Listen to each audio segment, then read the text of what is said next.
আজ বাঁকুড়ার পোয়াবাগানে বাঁকুড়া 1 নম্বর ব্লকের সমষ্টি উন্নয়ন আধিকারিকদের করণ অফিসে যান বাঁকুড়ার বিধায়ক নীলাদ্রি শেখের দানা।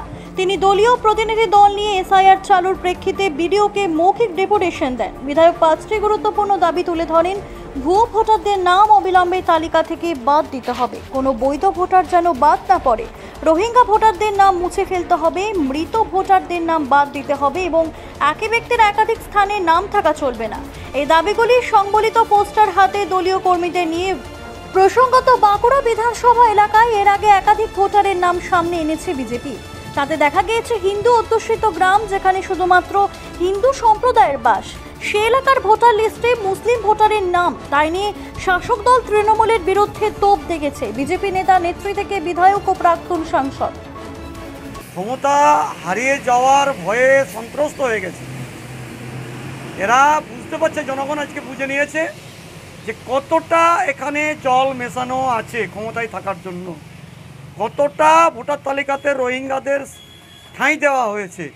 বর্ডার এলাকাগুলোতে কয়েকটা জেলাতে, যেমন কোচবিহার, মালদা, মুর্শিদাবাদ, উত্তর 24 পরগনা, দক্ষিণ 24 পরগনা, হাওড়া, কলকাতা, এইগুলোতে মানে লাখো লাখো লাখো লাখো ভুয়ো ভোটার ঢুকে রয়েছে।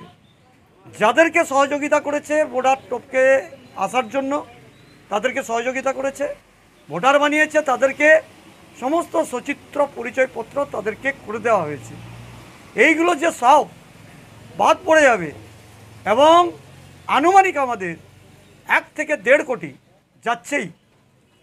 সেই ভোটাররা কাদেরকে ভোট দিত? এই শাসক দলকে, যাদের মদতদাতা, আশ্রয়দাতা এই বর্তমান শাসক দল। সেই ভয়েই, উৎকণ্ঠাতে আজকে চতুর্দিকে চিল্লিয়ে বেড়াচ্ছে। কোনো লাভ হবে না। এসআইআর স্পেশাল ইন্টেনসিভ রিভিশন মহামান্য